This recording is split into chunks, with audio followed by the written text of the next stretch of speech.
Here we are flying across the ocean again. Now the snow is melting, and it is not open water there, it's just a snow covered as melting on top of the ice. So it's actually fresh water there we're flying over. Here out in the middle of the Arctic Ocean, I discovered an island. I thought I discovered an island. I actually thought I was going to get my name on it. But it turned out to be something else. We had, there was a lot of, as you see, a lot of rocks, huge pile. It was not really a small island when you later on hear what it was. But we had later on flown gravity people out. We had a whole bunch of different surveyors up there, geological surveying and all kinds of people. It was the government who did it, and they don't do it in small style. And we also had people who were taking gravity reading of the Earth around all over the islands actually. And we had one of those flown out to take the gravity reading of that island. And he found out that it was a bottomless island. It was just a huge amount of rocks floating on a piece of ice. Where it came from, we never did find out. Here's a geological surveyor laying on his stomach, saying he discovered a big iron ore. Well, he did discover an iron ore, as you can see on all the red stuff there, but it definitely was not a big one. It wasn't worthwhile doing anything about it. We are in the summertime now, and most of the snow and ice have melted. And the river, the creek you see down there is strictly melted snow water.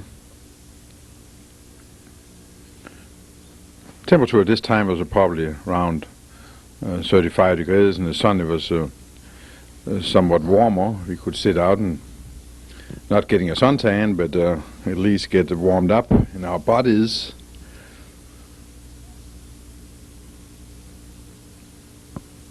It was as you see, how I said, here we have a seal. It was actually shot because of surveying. They were trying to discover if what the seal would feed from. It was taken out from a seal hole, and all I can say to our defense is that if we had not shot it, the polar bears who were laying all over the ice next to the seal hole would probably have got it. Yeah, it was opened up and checked out and see if we could discover what they would feed from, what kind of fish and so forth. And it turned out that they didn't discover anything of any kind.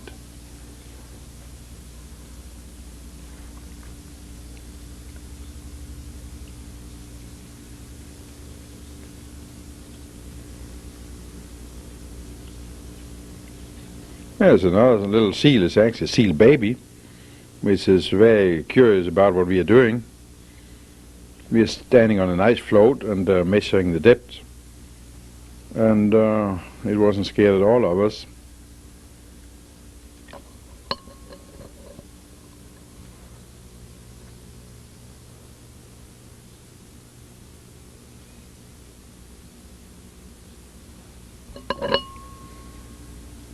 It was amazing when we were being flying around up there to see how desertly those islands are, with still a lot of flowers and growth. I wouldn't say the islands were pretty, but they were very muddy islands. But actually, it was a very pretty area up there with all the ice and snow.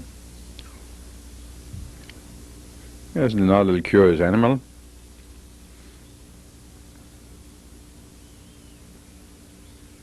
A lot of life up there, relatively speaking. A lot of life up there, where you think that you are in an area where there's absolutely nothing. We were the first people up there actually to survey the islands. Nobody had ever been up there before and did any extensive surveying, and nobody really knew anything about the Arctic islands. And that was The main reason we went up there was to survey, geological survey, topographic survey in the islands, to find out where they actually were located, so it would be feasible to navigate around them and in between them. And we did find one island that was probably about 20 miles off where it was mapped earlier. And so finally the Canadian government got their act together and said we better survey them, because it might be one of those days we might send ships up there.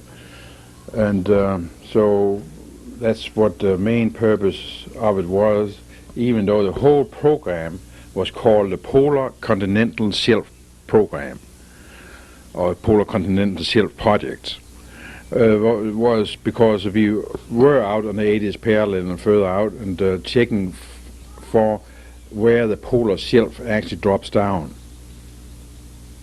So basically you can say that was the main project, to find the polar continental shelf. And but there were so many other surveying going on up there that I personally cannot say that that was the main project. I would think the main project really was to topographic survey the island and taking the depth sounding between the island to find out if it was feasible to navigate ships through them.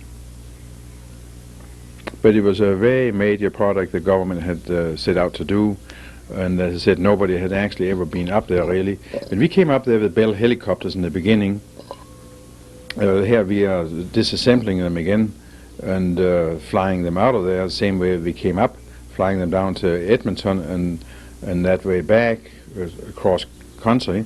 The following years when we flew Sikorsky's up there, they were actually put on the Canadian government, the Canadian Air Force, flew them directly from Montreal to Resolute Bay, and then from Resolute Bay we flew them that 300 miles up to Isachsen and operated out of there. There's a Bristol freighter just about to depart. It's coming in, correction on that, it's coming in now, landed just now, and now we're loading the belts on it, and we are flying with it down to Edmonton, where we are sampling the belts again and flying them across country